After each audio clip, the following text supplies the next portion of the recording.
Bien, buenas tardes con todos. Estamos en un programa más de Lunes Verde.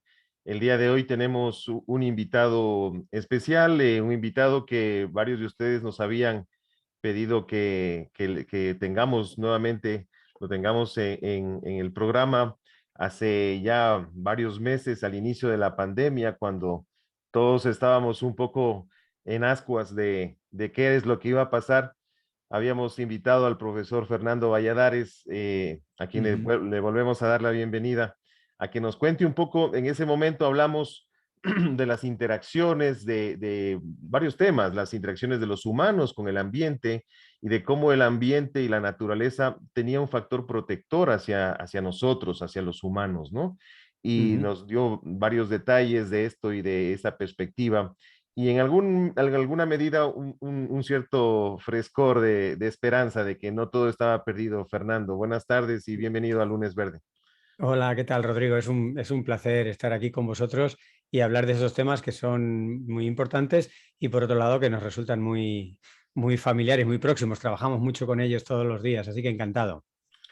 Genial. El programa de hoy es una novedad en el sentido de que quizá no es común el contexto, especialmente para quienes somos de un territorio, vivimos en un sitio y viene alguien de otro continente a explorar quizá no en el mismo sentido de lo que hizo Darwin o Humboldt, pero con Ujú. muchos matices parecidos, ¿no?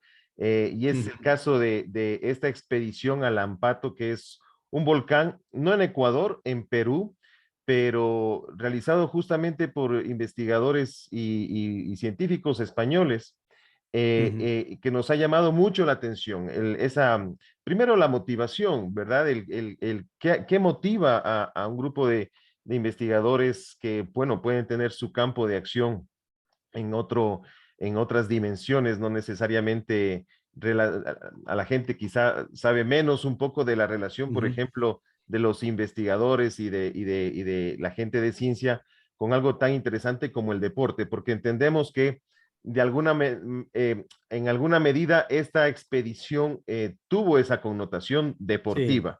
Y entonces queremos un poco conocer, dar a conocer esta experiencia. Me parece que es necesario difundirla aquí en Latinoamérica, en los Andes, Ujú. la experiencia como tal, la expedición como tal, como ejercicio de expedición, pero también, dado el matiz además del lunes verde, eh, qué cosas se derivan de esta expedición, qué otras Ujú. motivaciones asociadas a la ciencia, más allá del deporte, y a la conservación de la naturaleza, que es creo que un Claro. tema que nos une fuertemente. Así que eso, Fernando, primero cuéntanos un poco de dónde surge este proyecto de la Ujú. Expedición Ambiental al Ampato 2022 y quién estuvieron involucrados, un poco esa primera introducción al tema. Pues mira, llevábamos soñando con esta expedición mucho tiempo, porque de alguna manera la expedición que finalmente ha sido Ampato 2022 y que le hemos llamado Expedición Ambiental y que ha sido una experiencia para nosotros muy enriquecedora y la tomamos como una experiencia piloto, la llevábamos muchos años rumiando eh, y por distintas circunstancias, muchas veces la complejidad de la agenda, la dificultad para encontrar el tiempo, lo hemos ido posponiendo muchas veces, ¿no? Y casi cada vez que se posponía se enriquecía con nuevas miradas, pues también podemos aprovechar esta expedición para este otro objetivo, para este otro objetivo. Pero lo que subyacía, lo primero que subyacía era la fascinación tanto de Adrián Escudero, que es el alma mater de este proyecto, como yo, pues la fascinación que tenemos por las montañas, ¿no? Con esos Ya. gradientes altitudinales que son un desafío físico y son también un desafío científico de conocer, de entender. Ya Humboldt y muchos naturalistas, el propio Darwin, ¿no? Cuando estaba mareado en el Beagle se bajaba a tierra firme y de las cosas que le gustaba era subirse a algunas montañas. Esa perspectiva que te dan sobre el paisaje, esos cambios en relativamente poco espacio. Y esto fue, el elegir el sitio, fue precisamente el gran desnivel. Se Ujú. puede pasar en esa zona. Hay algunas otras zonas de la Tierra, pero no tanto, ¿eh? No es tan fácil encontrar que en apenas 80, 100 kilómetros puedas pasar del nivel del mar a más de 6.000 metros de altitud, ¿no? Es un desnivel muy fuerte, muy drástico, muy continuo, porque puedes encontrar sitios de la Tierra que a lo mejor tienen 3.000, 4.000 metros de desnivel continuo, pero luego tienes una meseta o tienes un valle grande de un río. Aquí, relativamente próximo a la costa, tenemos este volcán. En realidad hay 4 o 5 volcanes, hay una zona que se llama la Cordillera de los Volcanes. La gente quizá conozca el Valle del Colca. Bueno, pues el Colca lo rodea de alguna manera esta zona donde está situado el volcán Ampato. El volcán Ampato, por situarlo y acordarnos, se hizo famoso en los años 90 por lo que ahora mismo se conoce como Juanita, que era una chica inca, una niña inca de 13 años aproximadamente, que se sacrificó y la encontró un tal Johannes, que fue un arqueólogo que con ayuda de un andinista peruano, pues estuvieron escalando, llegaron al Ampato y se encontraron el cuerpo muy bien preservado, salvo la cara que quedaba fuera del hielo, pues todo lo demás estaba perfectamente congelado y en estos 5 siglos no se había alterado hasta el punto de que se ha podido saber lo que estaba comiendo, lo que comió ese día hace 5 siglos y muchos detalles de la ceremonia. Se reconstruyó de dónde vino, de Cuzco, caminando durante 3 meses con los sacerdotes que hicieron el sacrificio, en fin. Esta Juanita, como se la conoce de Johannes, de Juan, el arqueólogo que dio nombre a la expedición, pues es un poco el emblema del Ampato, es con lo que se conoce. En la ciudad de Arequipa hay un museo de los santuarios andinos y ya luego se fueron encontrando más de estos sacrificios de niños y niñas, que era un poco para aplacar las iras de los dioses, ¿no? En aquel entonces ya se tenía noción de los eventos del niño, no estaban documentados ni conocidos como ahora, pero los incas sabían muy bien de los eventos del niño y era una de las iras que querían aplacar. Otra de las iras que querían aplacar eran las erupciones volcánicas y otras eran los movimientos sísmicos, los terremotos, ¿no? Entonces, en algunos casos como este, pues querían aplacar las 3 iras a la vez y hicieron un sacrificio especial. La chica iba con unas túnicas muy elaboradas, las ofrendas, toda la ceremonia, por lo visto, pues fue muy importante. Bueno, esto es para que recordemos algo El que contexto nos histórico diga un poco. un poco histórico, que nos ponga al Ampato no solo en el rincón geográfico que está ahí como en el sur de Perú, ¿no? Sino pues también en la situación. Y que en algún momento ha tenido cierto renombre el propio Ampato, pero que por lo demás es un volcán bastante poco conocido, ¿no?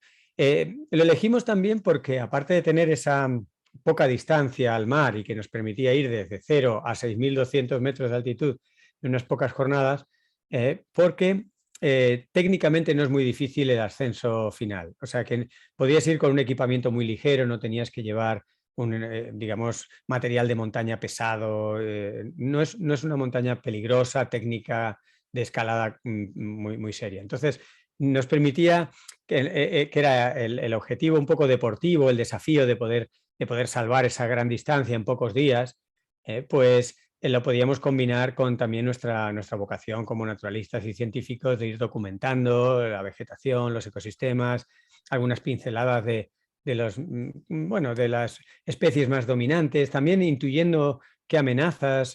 Luego podemos hablar un poco del cambio climático, que es una de las amenazas. Perú está en la cabeza, se considera el tercer país más vulnerable al cambio climático. O sea que, y en esta región, luego comentaremos, pues tuvimos bastantes evidencias de la amenaza tremenda que se cierne debido al cambio climático. Y las montañas son sistemas de alerta temprana, sistemas de vigilancia, ¿no?, del cambio climático.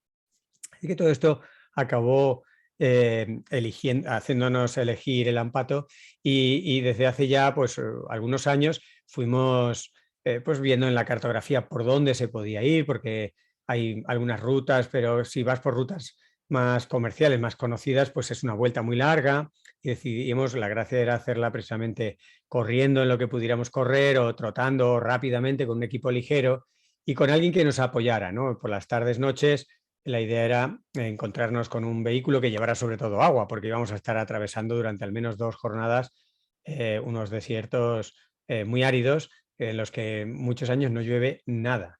Realmente las posibilidades allí de agua son muy pequeñas y luego la transpiración, la sudoración, el agua que uno fisiológicamente necesita y más haciendo deporte, pues es mucho. Así que ese Entonces, fue el esquema básico. eso te iba a decir, de lo que entiendo, entonces es una expedición muy minimalista, Eso es. basada en su capacidad física, sin mayor equipo, entonces entiendo que todo el tramo, si es que lo hubiese de hielo, escalada con equipo de hielo, todo eso no se hizo, sino era con tu cuerpo, tus zapatillas y Exacto. agua, un poco y comida, ¿no? La última parte no la pudimos ascender en parte porque en esta época del año las ventanas de tiempo favorable para subir a la cima son muy cortas porque enseguida se forman unas tormentas.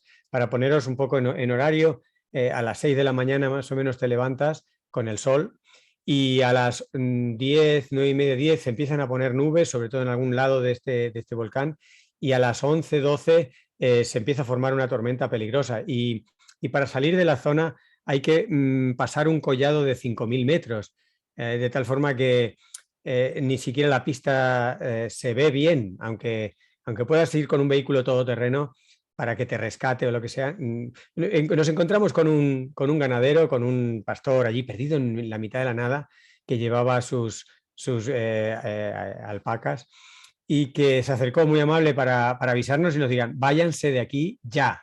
Y nosotros, pero si no pasa nada, había un cielo azul y dice, esto no va a durar más de media hora y luego no van a encontrar el camino, porque hay una zona como llana para salir de toda esa plataforma de acceso al volcán, que tienes que subir hasta 5.000 metros para luego poder bajar a los 3.000 o así de la zona del Colca, donde puedes hacer vida un poco más, digamos, más normal, ¿no? Y en Sin ese esas condiciones. tramito, si te cae algo de nieve, pierdes la vía, básicamente. Claro, entonces la última etapa, o sea, dividimos la ascensión o si queréis, por resumir, la expedición básicamente tuvo una semana de aclimatación, que estuvimos en la zona de Arequipa, acercándonos también al Valle del Colca, andábamos entre los 3.000 y los 4.000 metros haciendo algún ejercicio, alguna pequeña trotada, pero sobre todo la buena aclimatación no se hace esforzándose mucho, sino pasando mucho rato en altitud, ¿no? Y eso es lo que hicimos. Y entonces armado nuestras cámaras de fotos y de vídeos, pues documentando pues, la naturaleza, las especies, aprovechando para conocer un poco en esa primera semana. Para luego ya en la segunda semana bajarnos al mar Pacífico, al Océano Pacífico, y ya en cuanto se pudiera, pues que creo que fue un lunes, pues ya ese lunes empezar bien temprano a correr. En este caso fuimos dos, Adrián Escudero y yo, los que hicimos las etapas corriendo, pero en la expedición fuimos cuatro. Uno de los cuatro se tuvo que volver antes por razones de trabajo que le llamaron allí por las prisas, Valentín Alfaya, pero luego José Escudero, hermano de Adrián, pues nos ayudó muchísimo con la logística. Él se encargó un poco de estar un poco pendiente de nosotros con el coche y los víveres y caso de que hubiera una emergencia, pues a asistirnos o si no, pues a encontrarnos al final de la jornada con él. Así que el primer día, la primera etapa, fue desde el nivel del mar, pasando un puerto muy bonito, abandonando el desierto costero de unos grandes miradores a más o menos 1.500 metros, 1.600 metros, pasamos a un desierto interior, todavía más seco, porque ya no tiene la humedad del mar, unas planicies a más o menos 1.500 metros, 1.800 metros, que está una localidad que se conoce como Majes, y que podemos hablar luego porque es todo o sea, un problema ambiental muy grave relacionado con el agua en el desierto, la agricultura industrial en el desierto y demás. El punto Y de después de partida, esa... el punto de partida, Dime. Fernando, fue el mar mismo, o la idea Sí, era, o sea, tocaban agua de partimos mar por poco. una pequeña localidad pesquera, pero muy, muy humilde, muy pequeñita, que se llama Ya. Quilca, pues de los alrededores de ahí fue donde arrancamos, o sea, realmente nivel del mar. Toda esta expedición, los vídeos que ya hemos ido sacando cortitos, los podéis ver, los he ido poniendo en mi página web, en valladares.info. Hay una sección que hemos ido haciendo con mucho cariño de la expedición, ¿no? Expedición Ambiental Ampato 2022. Y allí vamos contando un poco todo esto. Y hay colgados 5 o 6 vídeos y están un poco narradas algunas de estas cosas por el que tenga más interés de ver los detalles. Ahora vamos a hacer un pequeño mapa para precisamente ilustrar de dónde arrancamos la etapa 1, dónde fue la etapa 2, la 3 y la 4, ¿no? La 2 básicamente fue atravesar el desierto interior y empezar a conectar con las pampas frías, ¿no? con las vegetación un poquito más adaptada al frío, también muy seca. Toda la región de Arequipa es muy seca, así que tenemos que tener en mente que lo que va cambiando sobre todo es la temperatura, pero agua hay muy poca. Algún rincón, dependiendo de la orientación, que pueda tener una mirada más hacia la zona amazónica, hacia la vertiente atlántica, puede recibir humedad, pero en general toda la zona en la que estuvimos, esa parte de Arequipa, del departamento de Arequipa, de la región de Arequipa, es extremadamente seca. Entonces la etapa 3 ya fue los últimos matorrales áridos y la pampa fría, y la 4 fue en los pies del Ampato, hasta donde pudimos llegar, que llegamos como unos 5.200 metros, donde decidimos darnos la vuelta por las condiciones climáticas que te decía, que no nos iba a dar tiempo a subir con material ligero a los 6.200 del glaciar, bajar y salir de allí. No nos daba tiempo. Las condiciones, y tuvimos suerte porque los días de antes y de después ni siquiera se abrió esa ventana de 4 o 5 horas que pudimos disfrutar, ¿no? Entonces tuvimos suerte, pudimos hacer esas 4 o 5 horas de ascensión desde los 4.800 hasta los 5.000 y pico, 5.200, y tomar también mediciones, fotos, imágenes, anotaciones, disfrutar, quedarnos con esa imagen y con esos recuerdos, y quizá en otra ocasión, quizá más en la época de julio, agosto, ¿no? Que es más seca. No tienes nieve, las imágenes ahora salen muy bonitas con el fuerte contraste de las lavas negras, de las tierras muy negras volcánicas con la nieve, pero también era una nieve muy efímera, era una nieve que caía al atardecer, y mucha de ella se fundía en las primeras horas de la mañana.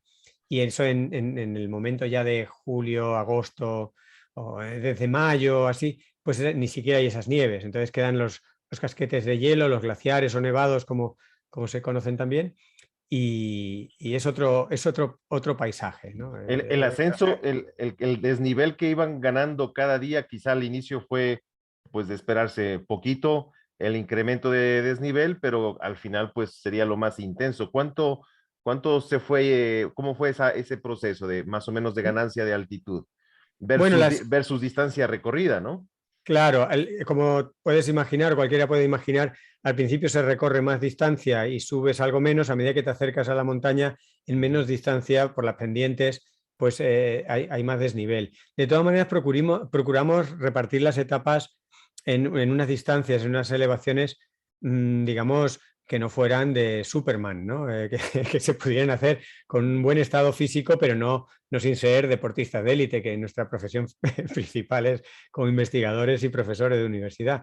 Nos encanta la montaña y entrenamos mucho, pero no tenemos esos cuerpos de élite. Así que más o menos eran distancias de entre 20 y 30 kilómetros. En las primeras cálculos pensábamos hacer 40 kilómetros, o sea, como un maratón cada día, con 1.500 metros o 2.000 de desnivel, y eso resultó ser mucho. Así que acortamos un poco a entre 20 y 30. En las primeras etapas andaban ahí con unos 1.500 de desnivel, luego tenías 2.000, 2.500 de desnivel. Siempre pensemos que para salvar un desnivel de 6.000 metros, en este caso, en realidad tú acabas subiendo más, porque a veces bajas un poco, vuelves a subir, o sea, el desnivel que acumulas es mayor que la distancia del punto más alto al más bajo, que en este caso serían 6.200. Entonces acabas subiendo, para subir 6.200 de desnivel neto en el mapa, pues tienes que acabar subiendo 8, 9 o 10.000 metros, ¿no? Que eso es lo que nos pasaba. Y luego también pensemos en el efecto de la altitud. No teníamos mucha experiencia, ninguno de los dos. Adrián un poco más, precisamente en Ecuador, tenía experiencia de correr por encima de los 4.000, pero yo no había corrido nunca más de 3.500. Y os puedo confesar que por encima de los 4.000 correr es todo un proyecto. Pudimos trotar a un trote muy suave, nada de rápido, para el que le suenen las unidades, pues a más o menos 7 minutos el kilómetro, algo así, o sea, no unos ritmos trepidantes. A 5.000, 5.100 podíamos trotar, hiperventilando, forzando mucho la respiración, después de habernos aclimatado un poco una semana, y en zonas de poca pendiente. En cuanto se pone mucha pendiente o se pone con mucha roca, mucha piedra, olvídate. Quiero decir, ahí ya es caminar como puedas, por muy ligero que tengas el equipaje. Gente con nuestras condiciones físicas y la mayoría de los deportistas que podemos conocer, así que no sean de élite, a esas altitudes. O sea, por encima de los 4.000 ya empieza a costar, y por encima de los 5.000, en fin. Porque fisiológicamente no te puedes adaptar en tan poquito tiempo a producir Claro, más glóbulos rojos. O sea, es exacto, insuficiente el tiempo que ustedes exacto. estuvieron. Entonces Se habla, es la mano hay del... como, exacto, hay varios grados de aclimatación a la altitud, ¿no? Y hay una aclimatación rápida de un día o dos, que tiene que ver sobre todo con la ventilación, con la hiperventilación, y que te acostumbras a otro ritmo de respirar. Luego hay otra, que es la que más o menos pudimos tener nosotros, de una semana o 10 días, en las que tu cuerpo ya compensa fisiológicamente en parte por las cosas que van asociadas a la altitud, pero como tú dices, cambios profundos en la fórmula sanguínea y demás requieren del orden de un mes, más de 20 días, ¿no? Y nosotros no teníamos tanto tiempo. Claro. Pero bueno, con el buen estado físico que teníamos y esa semana de aclimatación, realmente lo hicimos bien. No tuvimos, llevábamos algunas medicinas así especializadas que nos recomendaron o nos, digamos, prescribieron los médicos por si acaso nos daba el mal de altura o algo así, no tuvimos que usarlas, no tuvimos ni dolores de cabeza. En algún momento sentías algún mareo y si recordábamos, que a mí en concreto a veces se me olvidaba, respira hondo, respira, te tienes que un poco que obligar, era suficiente. Con respirar hondo y dormir bien, comer bien y demás, y un estado físico bueno, pudimos llevarlo bien, ¿no? Y también que fuera una experiencia placentera, porque no se trataba de ir a sufrir, ¿no? Claro. Una cosa es tener un desafío deportivo y otra cosa es estar 4 días penando en el campo, en el monte, perdidos. Y las dormidas eran en tiendas de campaña según iba acompañándoles el coche de abasto, el carro de abasto. Esa era la idea inicial, ¿Ya? pero realmente al final encontramos alojamientos a una cierta distancia y entonces íbamos en el coche hasta ese alojamiento y volvíamos hasta el punto de partida, porque así nos asegurábamos un mejor descanso. Ya. Sobre todo ya cuando estás en esas altitudes a más de 4.000 metros, las tardes eran un poco miserables porque se ponía con mucha tormenta, mucha lluvia, mucho viento, no podrías hacer nada realmente, más que estar metido dentro del saco de dormir en la tienda de campaña durante mucho tiempo. Y de esta forma empleábamos un par de horas o 3 en el coche para acercarnos son pueblos muy pequeños, pero suficientes como para tener algún alojamiento. Y luego esa tarde pues podíamos descargar las fotos, los vídeos, prepararnos para el día siguiente, incluso editar algún vídeo. A veces había conexión telefónica o por Wi-Fi, podíamos subir en las redes sociales algo de lo que estábamos haciendo. Entonces, al final, sobre la marcha, improvisamos un poco ese cambio. Y también me imagino que fue un espacio tal vez no muy planificado, pero de contacto con la gente local. Claro, que también es interesante, ¿no? Totalmente. Yo admiro Sí, de mucho a la hecho, gente que vive en alta montaña, nuestra gente originaria, porque tú puedes ver su adaptación, ¿no? De vivir ahí, y es increíble totalmente. esa parte. No, eso fue una experiencia que, como dices, menos mal que tuvimos esos espacios. Habremos tenido, digamos, como 4 o 5 ocasiones de conversar y entender a 4 o 5 grupos de personas en 4 o 5 momentos. Fueron experiencias muy enriquecedoras. Recuerdo una especial, bueno, hubo 2, quizá por no contarlas todas, pero hay 2 que sí me gustaría contar, que ya que lo has sacado. Una de ellas fue con 2 mujeres que encontramos ya, pues eso, a más de 4.000 metros. Tenemos que pensar en un sitio donde el acceso es muy malo, con un vehículo muy bueno. Alquilamos un vehículo que por suerte nos aconsejaron, nos recomendaron, en muy buen estado, muy potente, un vehículo que realmente nos sacó. Le acabamos rompiendo un amortiguador, o sea que el sitio era... Sí. O sea, a pesar de que el coche solo tenía 9.000 kilómetros, estaba nuevo y tal, bueno, son tanto los golpes que le das, que eran unos caminos muy intransitables. Nos confesaba la gente que en esta época del año, en muchos sitios por los que íbamos, ellos no van más que en caballería o en mula o en burro, ¿no? Porque los caminos están muy rotos. Entonces, ya para febrero o marzo rehacen un poco los caminos para poder transitar con vehículos todoterreno. O sea que fuimos un poco en ese sentido aventureros. Y una de las aventuras fue precisamente esa. Nos encontramos con 2 mujeres muy simpáticas, poco habladoras, pero muy gentiles, muy amables, que nos preguntaron a dónde íbamos. Claro, nosotros íbamos con nuestras mallas deportivas, con un equipamiento muy ligero, que llevábamos un par de litros de agua, unas barritas energéticas, una cámara de fotos pequeña y una gorra. Y entonces nos ven por allí en mitad de un camino de ninguna parte y nos decían: ¿a dónde van? Y de donde nos las encontramos ya se veía en la distancia el Ampato, se veía la montaña, y decíamos: pues vamos al Ampato. Y nos miran así con los ojos abiertos diciendo: ¿al Ampato? Como diciendo: vamos a ver, nosotros vivimos aquí y hemos ido al Ampato, no sé, 3 veces en toda nuestra vida. Claro. ¿Vais al Ampato? Y digo: sí, vamos a estar allí mañana. Hoy nos acercamos a la base y mañana está... En 2 días. No daban crédito. Se miraban entre ellas como diciendo, Están estos locos. españoles están locos. Claro. O sea, no puede... Nos miraban de arriba abajo en nuestras mallas, con nuestras zapatillitas, y decían, Se es han imposible. escapado de, se han Están, escapado de están un locos, hospital, claro. pobrecillos. Y se sonreían un poco casi como con pena, ¿no? De decirle, bueno, pues habrá que dejarles que hagan su locura, ¿no? Y Ya. otra experiencia muy simpática fue, bueno, ya la he contado, la del ganadero que nos dijo en un momento dado, ¿no? Se acercó porque pensó que igual éramos ladrones de ganado. Una cosa que nos apenó bastante, que Es nos verdad. decían que en esas zonas tan solitarias, realmente pasabas muchos días sin ver a nadie. En el campo no había nadie más que a lo mejor alguna llama, guanaco o lo que tocara, ¿no? Pero no había prácticamente síntomas. Pero sin embargo, claro que había algunos rebaños y si buscabas con la vista en la distancia, había una persona, una mujer, un hombre, que era el que cuidaba de aquello. El pastor, ¿no? Y el pastor, y se acercó a ver quiénes éramos, primero para descartar que no fuéramos ladrones. Se quedó muy tranquilo cuando vio que no éramos Cuatreros, ladrones. se dice aquí, cuatreros.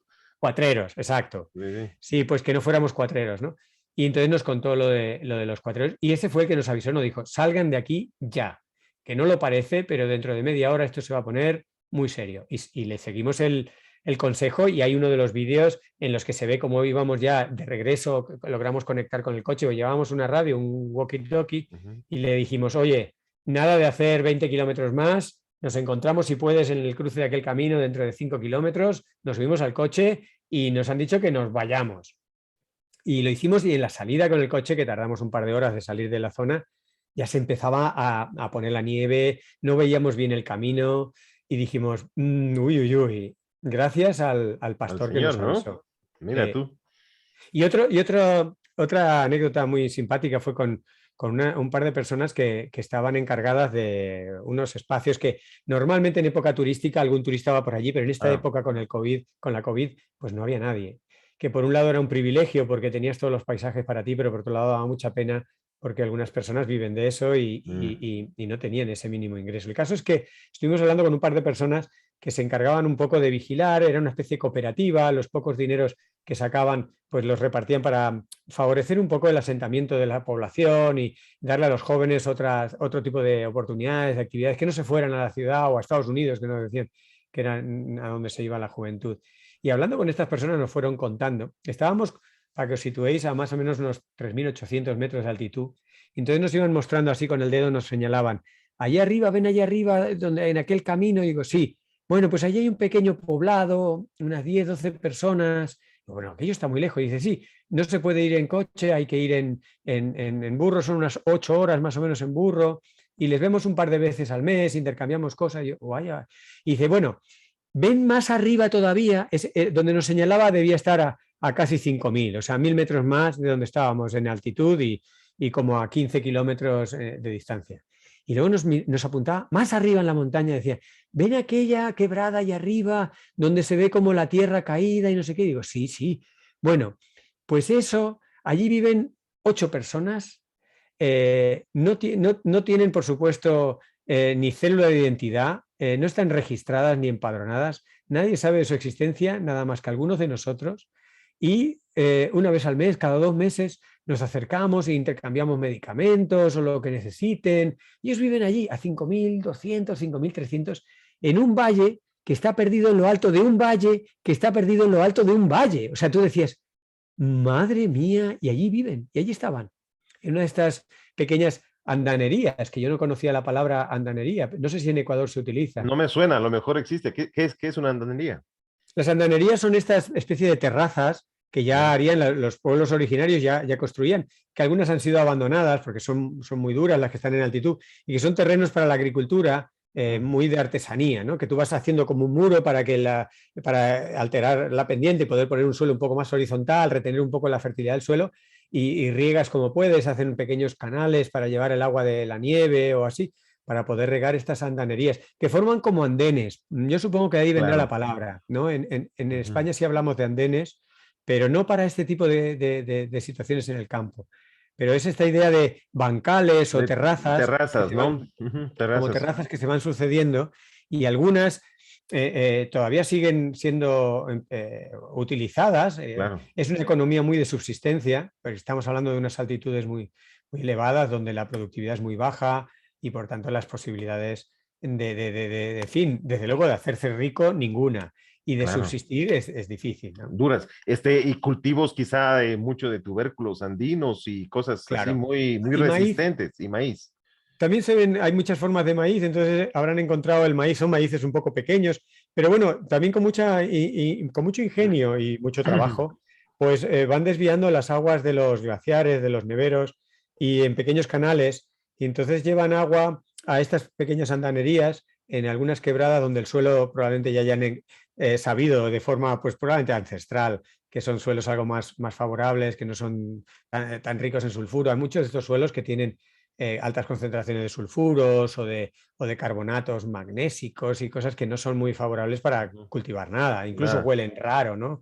Ujú. Pero hay algunas que sí, y allí hacen estas economías de subsistencia muy sostenibles, por otra parte, y muy sincronizadas con el clima, con las características ecológicas de la zona.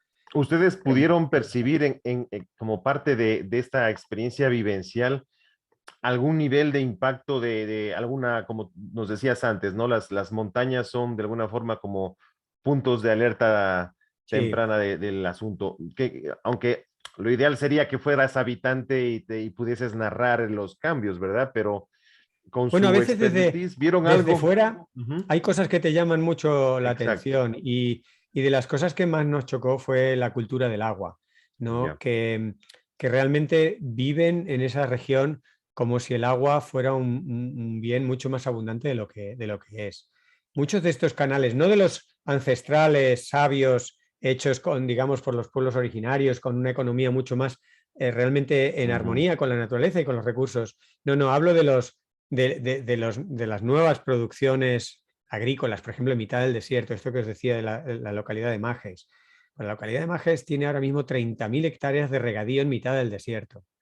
Esto ya de por sí es un disparate. Y se puede ver en Google. Si uno pone Majes, verá un gran desierto y en el centro, en Google Earth o en Google Maps, de repente una superficie verde que choca y que es uno de los milagros en el desierto, ¿no? Tú cuando en un desierto llevas agua, como tienes calor y luz, pues de pronto aquello es una exuberancia de productividad vegetal y cuando eso lo que tiene son fines agroindustriales, pues te puedes imaginar el impacto ambiental, el desperdicio de agua que supone esos canales. Muchos de los riegos no son por goteo, sino son por inundación, con lo cual también se pierde el poco suelo que hay.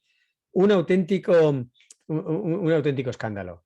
El proyecto quiere crecer para casi triplicarse con otras casi 80.000 hectáreas de regadío que se van a sumar, con capital extranjero, con lo cual suena como una riqueza, una inversión, pero ¿cómo será de peligrosa y de insostenible la situación que el propio gobierno de Perú le ha ido poniendo algunas trabas y ha aplazado la expansión, este segundo proyecto en ese regadío durante 10 años?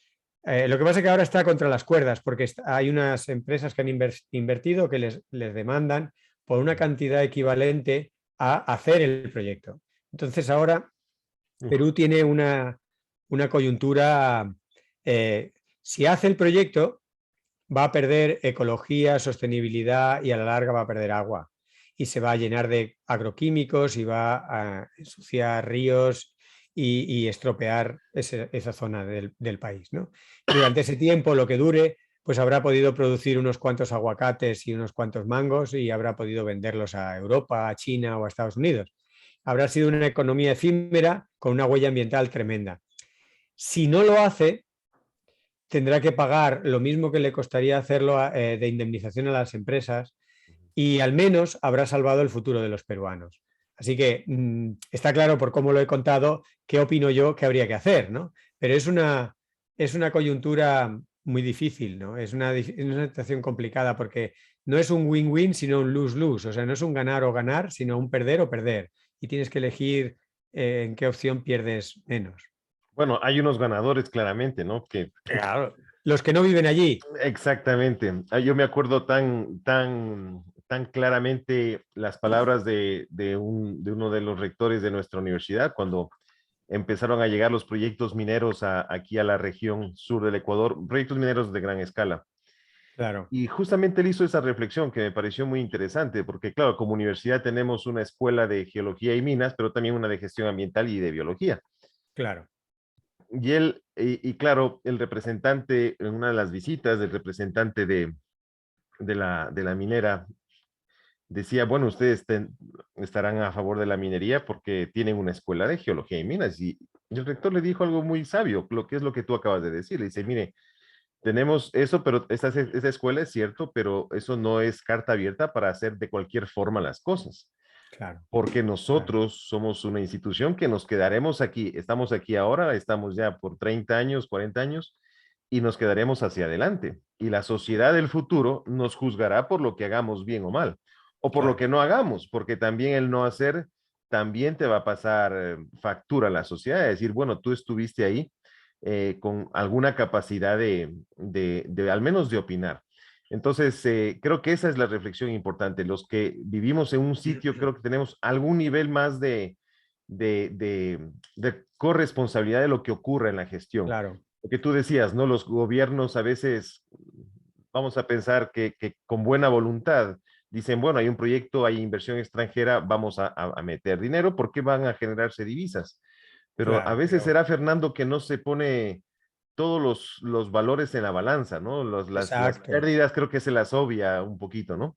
Totalmente. Bueno, hay una palabra que aquí en España se usa mucho y que es coloquial, es muy gráfica y yo a veces en las conferencias, en mitad de una conferencia la saco para ilustrar, es lo que se conoce como el pelotazo.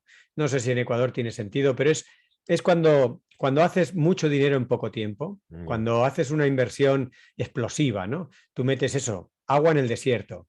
En 5 años has producido una toneladas de aguacates, mangos, chirimoyas, uvas, en fin, hortalizas y frutas para saturar el mercado chino, norteamericano y europeo. Pero eso es insostenible. En primer lugar, porque el agua no da para mantener ese caudal de consumo mucho tiempo. Se está viviendo con un agua, entre comillas, fósil, para entendernos, ¿no? Es un agua que viene de la fusión de los glaciares y los glaciares no se están renovando. Con el cambio climático van retrocediendo. Entonces estás consumiendo un agua que tardó cientos o miles de años en acumularse, la estás consumiendo en meses o pocos años, Ujú. con lo cual ese agua no la vas a tener dentro de 5 o 10 años.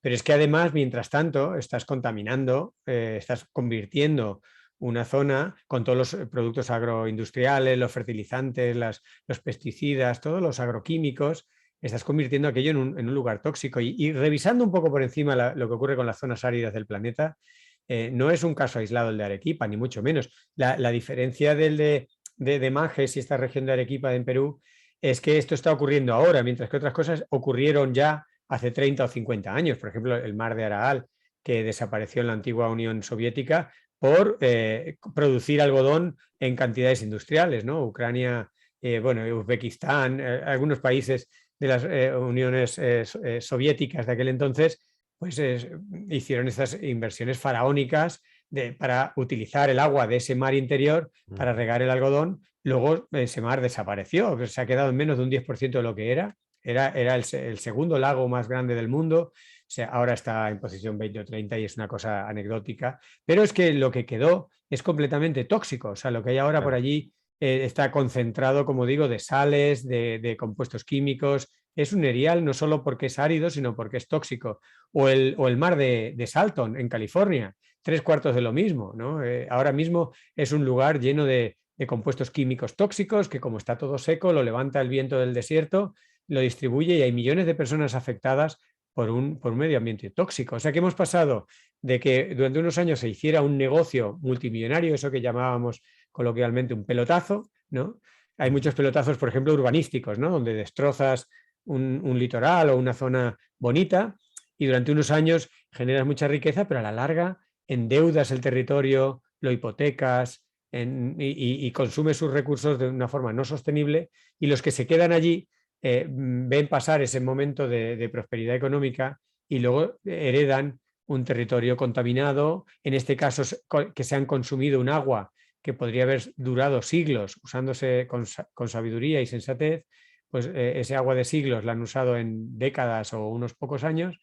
Entonces, el problema del cambio climático amplificado, multiplicado por 3 o por 4. Estas son de las cosas que hemos visto en este viaje que nos han preocupado. También hemos tenido constancia de las mineras, igual que mencionabas también en Ecuador, en Chile y en Perú. Las mineras, las grandes mineras, son una gran amenaza ambiental. Además, las leyes les benefician mucho, de tal forma de que en aras de esa rentabilidad, en aras de la necesidad de extraer esos minerales, pues se pasa por encima de cualquier medida de conservación ambiental, cualquier otro proyecto para el territorio que se quisiera plantear, pues es muy difícil que gane la batalla a un gran proyecto minero. Y en la zona de Arequipa también hay grandes minerías que amenazan esa hermosa biodiversidad. La parte bonita, porque para no estar solo hablando de los grandes desastres, la parte bonita de este viaje y en realidad de la ecología y de los paisajes de toda la región andina, no solo de esa región que vimos nosotros en Perú, es la tremenda biodiversidad, es la diversidad de formas de vida, no solo en el número de especies, sino distintas alternativas, estrategias vitales coexistiendo.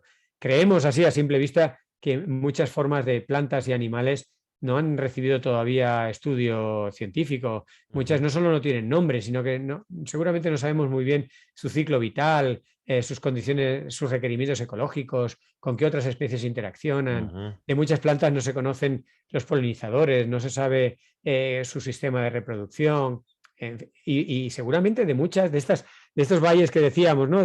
Que viven encima de un valle de 4.000, hay un valle de 5.000 y encima todavía otro valle más remoto. Pues en el valle del valle que está allí lejos en una quebrada, allí seguro que hay, por lo que podemos intuir, a 2 o 3 valles más abajo, una gran diversidad todavía por enumerar, Quizá comprender endémica, muy y única de ese sitio, ¿no?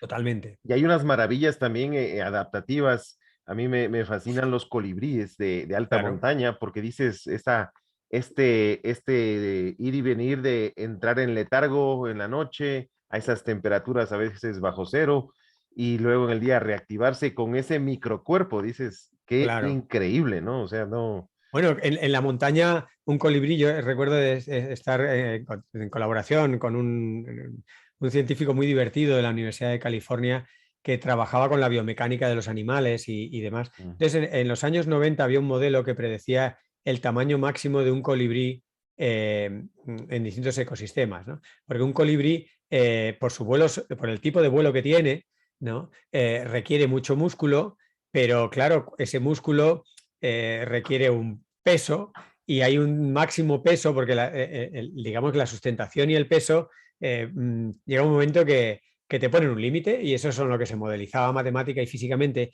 y tenían algunos modelos para intentar encajar algunos colibríes de los Andes, porque en los Andes, bueno, en cualquier sistema montañoso, lo ideal es que cuando hace frío tu cuerpo sea grande, ¿no? Esta famosa Claro, ley, ¿no? De que los animales de zonas frías tienden a ser más grandes que sus equivalentes de zonas más cálidas. claro, En claro, zonas cálidas te interesa disipar el calor y en zonas frías te interesa conservarlo. Entonces, conservarlo. la relación superficie-volumen, pues una crece al cuadrado, la otra al cubo, entonces un animal grande tiene poca superficie para el volumen. Bueno, pues estas leyes físicas era muy divertido como uno las explicaba para los colibríes, que encima le suman el desafío de un vuelo sostenido que biomecánicamente consume mucha energía. Entonces, ¿qué cantidad de azúcar, qué planta le puede dar la azúcar que necesita un colibrí en alta montaña para, además del frío, hacer ese tipo de vuelo que consume tanta energía? ¿Y cuál es el tamaño máximo de un colibrí? Entonces ahí están todos los colibríes andinos explorando estrategias, explorando plantas que puedan alimentarles y ver qué tamaño corporal pueden adquirir para mantener ese vuelo tan particular. Es una anécdota, ¿no? Como muchas que podríamos poner Pero de sistemas fascinante, ecológicos claro. fantásticos. Fascinante, totalmente. Y así con un montón de bichos más y plantas también, ¿no? Vemos, Claro. escuchábamos a la gente a veces podemos percibir por ejemplo, la radiación como algo negativo y en todos estos ecosistemas de alta montaña, la radiación Ujú. solar es la fuente de variación genética en gran Claro, medida, porque, claro, genera claro. la cantidad de radiación poco filtrada, pues va produciendo Ujú. mutaciones que encuentran en esa alta montaña, pues un escenario donde irse Claro. asentando, ¿no? Y por eso surgen tantos endemismos en la alta montaña también, Ujú, ujú. plantas y animales únicos de esos sitios y Claro. fascinante a la vez, ¿no? Por eso quizá eso los convierte, esa exclusividad, Fernando, los hace tan frágiles, ¿no? Porque Mm. además poblacionalmente no pueden explotar, porque siempre hay Exacto. factores limitantes. Entonces, un poco cuéntanos un poco ese mundo de borde, ¿no? De Mm. fragilidad, ¿no? Realmente las altas montañas, del mismo modo que los desiertos, suponen barreras para la vida, ¿no? Suponen un desafío muy grande, ¿no? Vivir en una localidad a 25 grados con mucha humedad no tiene grandes dificultades biológicas y por eso ahí ha prosperado muchas estrategias vitales, porque es fácil para muchos tipos de organismos. Sin embargo, vivir en la alta montaña, pues ya requiere adaptaciones muy concretas y pensemos que además estamos en el límite de la productividad también. Son ecosistemas de una productividad muy justa y con lo cual tiene que primarse la eficiencia en el uso de los recursos, en la eficiencia Ujú. en el consumo, si eres un herbívoro, si eres un carnívoro, o la misma eficiencia de las plantas para aprovechar los momentos, en fin, donde la temperatura no sea tan baja y poder aprovechar la radiación solar para fijar un poco ese carbono en forma de glucosa y de carbohidratos. Son equilibrios muy delicados y precisamente esa baja productividad, esos ciclos, digamos, a cámara lenta que se dan Ujú. en los ecosistemas de alta montaña o en los ecosistemas desérticos, porque en un caso es Ujú. por agua, por limitación de agua, en otros es por limitación de frío.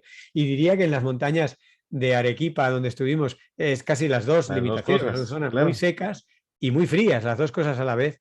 Pues allí cualquier herida que cause el ser humano tarda mucho en recuperarse. Allí la restauración ecológica, por ejemplo, tiene mucho sentido porque no, si tú dejas a la naturaleza sola a que se reponga de las heridas que puede provocar una actividad minera. Vimos algunas prospecciones mineras a eso, a 5.000 metros, ¿no? ¿No? Entonces, imagínate a 5.000 metros, si nosotros teníamos dificultades para respirar o para hacer una actividad física un poco intensa, pues eso mismo le pasa a todos los organismos, quiere decir que son condiciones duras. Eh, una prospección, simplemente una prospección, queda una huella durante probablemente siglos. Entonces, si no hay una actividad de restauración ecológica que ayude un poco a adelantar esos tiempos lentos de recuperación, pues allí quedan procesos ecológicos interrumpidos, servicios ecosistémicos de drenaje, de depuración, en fin, los servicios que queramos pensar. Infiltración de agua, etcétera, ¿no? Hay muchos procesos que quedan alterados, que se alteran rápidamente por mano del ser humano y que tardan luego mucho tiempo, desproporcionadamente largos periodos de tiempo para recuperarse digamos, por la lentitud de estos sistemas naturales. Y también, Fernando, tienes también como un poco como los colibríes, tienes una Ujú. limitación tecnológica inevitable, es decir, Claro. por más que quieras aplicar restauración, hay cosas que tienes que dejar que pasen, o sea, el metabolismo per se o sea, si tú intervienes en restauración, que la gente, quizá la audiencia puede ya ir pensando en revegetar, así sean especies autóctonas, Claro. o uses suelo autóctono para también ir reponiendo sitios alterados. El asunto es que hay procesos que tienen que ocurrir Claro. a su dinámica propia y esa dinámica es la lenta. Entonces, Claro. tecnológicamente, también la restauración tiene unos límites, No, imagino, totalmente. ¿no? O sea, de hecho, la Sociedad Internacional de Restauración Ecológica ya señala que la filosofía de la restauración ecológica es ayudar a la naturaleza, no imponerle a la naturaleza un proyecto, no llenar aquello de infraestructuras y de cosas para Ujú. compensar una acción humana o para corregir el cauce de un río, no. Se trata de acompañar a la naturaleza, ayudarla en algunos cuellos de botella que uno pueda identificar. Por ejemplo, si ha desaparecido una especie, pues ayudar a que esa especie llegue, o si se ha perdido un suelo fértil, pues aportar ese suelo fértil que tardaría muchísimo, pero no intervenir eh, mm, acelerando algunas cosas de forma artificial, porque como dices, hay ritmos que requieren la sincronización de organismos y eso no podemos hacer mucho por ello. Entre otras cosas, porque es tan complicado que todavía no lo entendemos bien. O sea, Exacto. muchas veces nos ocurre que creemos que por haber puesto una nave en Marte ya comprendemos cómo funciona un ecosistema y es muchísimo más complicado un ecosistema que poner una nave en Marte. Lo que pasa es que poner una nave en Marte es algo muy llamativo y parece como que el ser humano puede... en fin, presumir de tecnología, pero Ujú. no entendemos las delicadas interacciones entre las cientos o miles de especies que ocurren en un ecosistema, y puedo hablar de un ecosistema sencillo, nosotros tenemos que ir a un ecosistema andino, perdón, amazónico, rico en especies. Cualquier ecosistema, por sencillo que sea, ya tiene un montón de actores y de procesos que la ciencia entiende muy fraccionadamente, con lo cual, si algo se rompe allí, no podemos, no podemos intervenir porque, entre otras cosas, no lo entendemos bien. Es como si a ti o a mí, Rodrigo, nos dan un reloj muy complicado y nos dan allí todas las piezas, tú y yo nos quedamos mirando aquello y no lo vamos a saber ensamblar, ¿no? Podemos cerrarlo y aparentar que hemos arreglado el reloj, Eso me pero el reloj parece. no marcará las horas, no funcionará. Me recuerdas que lo hice algunas veces con electrodomésticos de mis Claro, padres que desbaraté y luego solo cogí y cerré la caja, pero dentro claro, quedó. claro.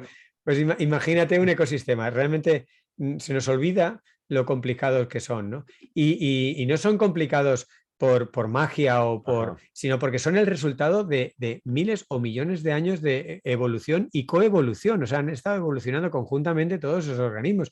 Entonces tú ahora heredas el resultado de millones de años de evolución. Por eso eso es. es tan complicado. Si lo ves así, no es tan sorprendente, porque muchas veces te lo dicen, qué sorprendente, qué maravillosa la naturaleza, qué complicada es". Y digo, Mm, hombre, que ha tenido millones de años para funcionar. La abeja, la planta, el invertebrado, el vertebrado, tal. Todos estos organismos llevan muchos, muchos miles de generaciones ensayando alternativas, coexistiendo con otras especies y afinando, afinando, afinando, afinando.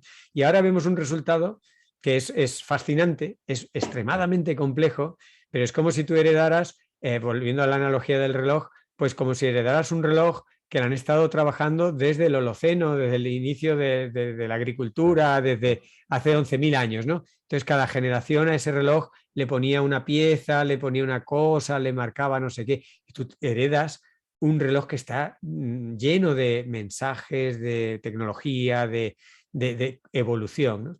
Y dices, caray, qué reloj. Ah, pero es que es el reloj que se ha tardado 11.000 años en hacer, ¿no? Y hay una analogía que me encanta de la historia y de la dinámica de los países que alguien decía, no recuerdo la cita, de que la historia la cuentan los vencedores. Uh -huh. Y esto creo que en el ámbito de la evolución y de la biología en general también nos hace falta más hacer hincapié en cuántos muertos hay que no los conocimos. Es Exacto, decir, el exacto. proceso evolutivo tiene un montón de esos ensayo-error, pues muy bien, en los errores, Totalmente. en la Mira, cuenta de los errores hay un montón de muertos. mira, y para ponerlo en términos, o sea, más próximos y que nos pongamos así casi morbosos, yo personalmente tengo intolerancia a la lactosa, no muy grande, pero bueno, me sienta un poco mal la lactosa, ¿no? Ujú, Que es lo normal en los mamíferos. Lo ujú. raro en un mamífero es que en fase adulta pueda tolerar la leche. Continúes Claro. tolerando, claro.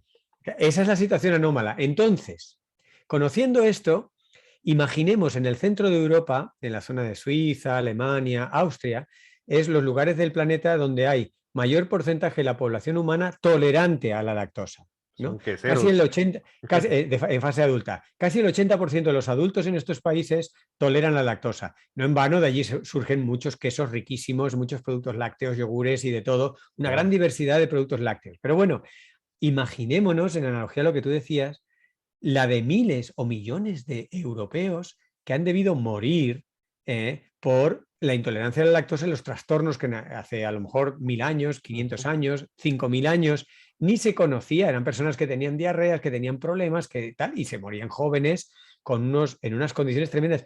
Pero todo eso fue tremendo para las personas que murieron, pero la historia la contaron, como dices tú, los que han sobrevivido y los que ahora hacen el Claro. queso de Gruyère, el queso de Emmental, el queso de Gouda y toda la variedad de quesos que ahora ellos mismos pueden no solo hacer, sino comer y no morirse. Pero fue un proceso duro y yo muchas veces lo Ujú. pienso, digo, la de personas que habrán muerto anónimamente para que ahora haya un 70-80% de la población capaz de digerir esos quesos. Cosa que, por ejemplo, en Corea o en muchos países asiáticos es impensable. Allí a partir de los 10-12 años nadie toma nada lácteo porque les sienta muy mal. Es casi el otro extremo. Y ahí tenemos un ejemplo más próximo con la especie humana, pero que en el fondo es un mecanismo evolutivo de selección muy, muy cruda, donde mucha gente en fin, tuvo menos hijos y funcionó peor y murió Claro. antes y pasó una salud tremenda, precisamente por ir intentando, en este caso, comer un producto que es difícil, que requería una adaptación, que era mantener una mutación del gen que De produce la tolerancia. lactasa en fase adulta. Harari hace, quizá ya para ir cerrando, Harari, el que escribe esto de Sapiens, ¿no? De animales Ujú. a dioses, pues hace claramente esa analogía y dice, nuestros ancestros no dimensionaron la trampa ecológica que iba a representar la agricultura por sí misma. Y Claro. quizá esos cazadores recolectores del inicio que empezaron a sacrificar, porque él plantea eso, que un sacrificio del bienestar de los individuos de ese momento que fueron transicionando hacia la agricultura, no iban a, no iban a Ujú, dimensionar lo que iba a ujú. pasar en la población hacia el futuro. Y el Claro. ejemplo que nos has contado de Perú, pues creo que es de las cosas que van, aunque quizá no todas, pero son de las cosas que van ratificando que algo que se lo ve tan natural como la agricultura, con este Ujú. tipo de matices, literalmente se convierte ya en una trampa no solo la población, sino en una catástrofe ecológica en sitios Claro. puntuales, ¿no? O sea, fíjate, yo creo que estamos ahora en una situación histórica donde el ser humano tiene que empezar a dejar de hacer cosas pudiendo hacerlas. O sea, el Ujú. ser humano es capaz de ir a Marte, pues tiene que dejar de ir a Marte. El ser humano puede regar el desierto, pues tiene que dejar de regar el desierto. ¿Por qué? Porque los científicos tenemos un conocimiento suficiente para poder extrapolar y decir, esto dentro de 10 años tiene esta huella ecológica, tendrá este impacto y este será el escenario si seguimos regando en el desierto, ¿no? Entonces, la ciencia no basta para resolver estas cosas, porque son decisiones sociales, son Ujú. decisiones, Ujú. tienen una dimensión política, una dimensión económica, una dimensión psicológica, social, son decisiones y situaciones muy, muy complejas. Los científicos simplemente ilustramos posibles escenarios. En este corto viaje por el Ampato, pues pudimos ver algunas grandes amenazas que se ciernen sobre esta región de Perú, ¿no? Y podemos comentarlas, pero en realidad la sabiduría, la madurez, la sensatez vendrá cuando se escuchen esas amenazas o esos posibles riesgos y se obre en consecuencia. Y paradójicamente, una de las cosas que tenemos que hacer es dejar de hacer cosas, ¿no? Ujú. Tenemos que dejar de producir de forma industrial, a grandes escalas, reescalar los proyectos para que sean humanos y naturales, ¿no? Para que nos den lo que necesitamos, pero no más de lo que necesitamos, ¿no?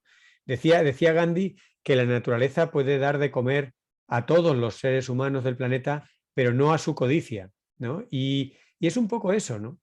O sea, realmente con una economía de recursos, con un poco de sensatez y digamos, y algo de tecnología, podemos seguir siendo estos casi 8.000 millones de personas, pero no con esta codicia, con esta ambición de tener cada vez más, de producir aguacates o mangos o tal muy baratos y mandarlos a 15.000 kilómetros de distancia. Todo esto tiene, sabemos, una contraprestación, es como si te endeudas, es como un adolescente, ¿no? Que le dieran una tarjeta de crédito a sus padres y que viviera la noche loca, ¿no? Y que se fuera con la tarjeta de crédito invitando a todo el mundo, alquilando coches, abriendo discotecas y tal, y de repente se gasta, no sé, 1.000.000 de euros en esa noche, ¿no? Claro, a la mañana siguiente sus padres dicen, pero ¿qué has hecho? Si no tenemos, esto es un crédito que nos has hipotecado a nuestra familia por varias generaciones, ¿no? Esto es lo que estamos haciendo con el medio ambiente. Y lo sabemos, pero a veces yo tiendo a pensar que en economías más precarias, ¿no? Yo hablo con la fortuna de hablar de un país y estoy en una clase social pues muy acomodada y me siento muy agradecido y muy feliz por ello, pero por otro lado me resulta muy cómodo, ¿no?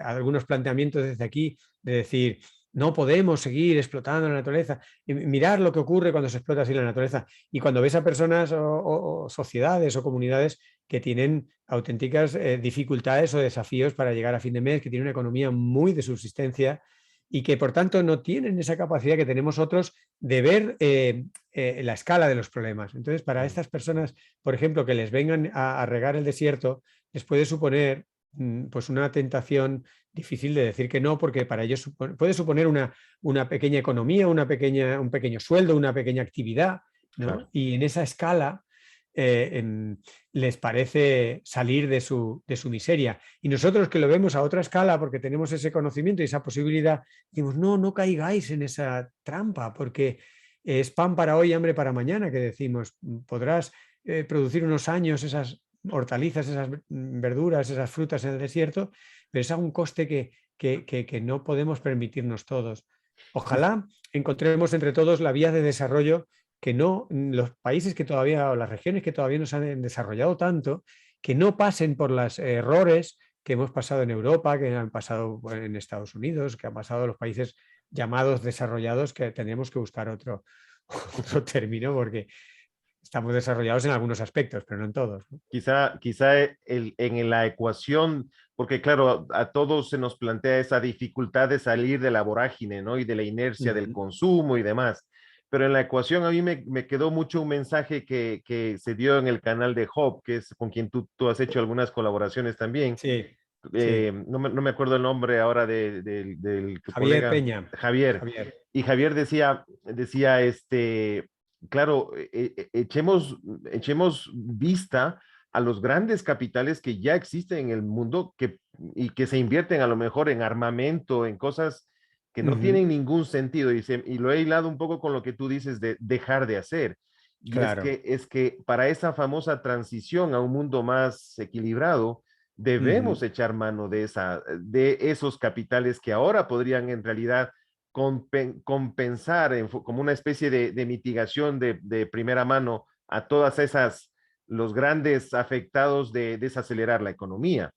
Pero el asunto Totalmente. es que no hay la decisión, no se termina de tomar esa decisión política. Ujú. Alguien decía, mi problema grande que tengo en todo esto es con los multimillonarios, decía, porque en realidad lo que tú dices de Gandhi, ¿no? Es la Ujú. acumulación, con lo que ya no se puede, Claro. ya no da para más. Entonces, si en la ecuación de girar el timón empezamos a meter seriamente esos grandes capitales, quizá hay una esperanza, porque si no, no, claro, como tú dices, empezamos en ese dilema sin resolver.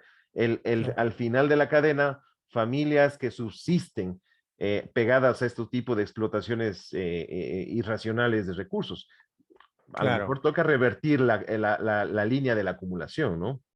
Exactamente, ahí es un poco donde estamos y la verdad es que, por ejemplo, ha salido un informe hace poco, uno más, de las Naciones Unidas, mostrando cómo, en fin, el estado del medio ambiente es lo que está causando mayores problemas de salud, pero con mucha diferencia. Incluso si lo llevamos a términos de fallecimientos, pues las guerras y las situaciones de violencia ya no es lo que nos mata. Al ser humano lo que nos mata ahora es un ambiente en mal estado, ¿no? Ujú. Entonces, ese dinero que a veces parece que ineludiblemente los gobiernos deben invertir en armamento, es un dinero mal gastado porque no nos defendemos de lo que realmente nos amenaza. Lo que nos amenaza es un cambio climático, es un ambiente contaminado. Eso es lo que en estadísticas globales a más gente del mundo afecta. Y eso afecta también a los que tienen mucho dinero. Con la COVID lo hemos visto, con las vacunaciones, con tal, hemos visto que hasta las personas con mucha riqueza se ven, son vulnerables. Contra el cambio climático se están construyendo en algunos rincones del mundo búnkeres para sobrevivir en caso de clima extremo, pero realmente no tienes mucho a dónde ir ni mucho a dónde evitar. Entonces, yo creo que poco a poco iremos entre todos encajando esa realidad de que solo tenemos un mundo, de que solo hay una salud y de que para esa salud que incorpora medio ambiente, animales, plantas y seres humanos todos juntos, pues no tenemos más que ponernos medianamente de acuerdo en al menos elegir una serie de cosas importantes y ponernos de acuerdo en esas para alcanzar bienestar y sostenibilidad. Desde la ciencia lo podemos decir de muchas maneras. Lo que hace falta es que el mensaje se vaya entendiendo y y se le descargue de contenido político, porque muchas veces este tipo de mensajes van asociados a una ideología o tienden a relacionarse con una manera de pensar o una edad o un nivel social. Esto lo dice la ciencia con relativa objetividad, basado en datos, ¿no? Los escenarios del IPCC, los escenarios que podemos hacer, ¿no? Escenarios de diversidad, de funcionalidad ecosistémica. Son escenarios relativamente objetivos, ¿no? Entonces, creo yo como científico es un poco a lo que más me dedico últimamente, a intentar explicar estas cosas, quitándole la carga. Luego con una cerveza o con un pisco, pues podemos hablar, ¿no? De lo humano y lo divino. Pero de forma fría, intento poner sobre la mesa denuncias objetivas de problemas numéricos que son incontestables. O sea, y algunas empresas de estas que están perjudicando el medio ambiente en Perú tienen nombres y apellidos y mucho es capital español. Entonces yo, viniendo de España, estoy haciendo una pequeña, muy pequeña labor de denuncia, es decir, qué imagen, ¿no? La de esta empresa que en teoría lleva riqueza a un país como Perú, pero que en realidad le está dando un regalo envenenado, ¿no? Le está contaminando. Empresas que invierten en minería o que invierten en estos proyectos faraónicos de agricultura en el desierto, o la misma Repsol y empresas petrolíferas, ¿no? Que no confiesan un fallo como el que hubo a raíz del tsunami y se forma un vertido escandaloso que podrían haber mitigado mucho si hubieran reconocido desde el minuto uno Claro. la magnitud del problema, ¿no? A mí estas cosas me dan mucha vergüenza, doble vergüenza, porque en ocasiones como estas son empresas españolas y es capital español el que está poniendo en peligro la diversidad, la funcionalidad y al final la salud de los propios habitantes de la zona, ¿no? Bueno, Fernando, con este mensaje nos quedamos. Ojalá, sobre todo a quienes debe llegar estos clamores, porque yo creo que son Ujú. clamores de todos en diferente escala, eh, lleguen a los tomadores de decisiones y a la gente que está detrás de ellos a veces con eso, ¿no? Con el capital Ujú. Ujú. atractivo que no pone todo en la balanza. Te agradecemos muchísimo tu participación, tu transferencia de la experiencia. Ujú. Y ojalá desarrollen más material divulgativo. Obviamente nos comprometemos a divulgarlo por nuestra pequeña red aquí en el sur del Claro que Ecuador. sí. Y quiero dejar Ujú. abierta la invitación bueno, a Adrián Escudero, el profesor, que también lo invitaremos al programa, a que se animen a hacer algo por el estilo por aquí, ¿no? El Ajá. tener, aquí tenemos rutas igual de desniveles abismales, quizá en menos distancias, que eso es lo bonito de Ecuador, es como un país Ujú. Muy muy chiquitito. comprimido y tienes Ujú. todos los ecosistemas así en poquito territorio. Entonces, bienvenido, como ya te Muchas invité la vez gracias. pasada, pero vuelvo a reincidir en la invitación a Ecuador o algún rato que nos visites y eso. Ojalá. Muchas gracias, Rodrigo. Un placer y un saludo a todos los que nos escuchen. Perfecto, gracias a ti.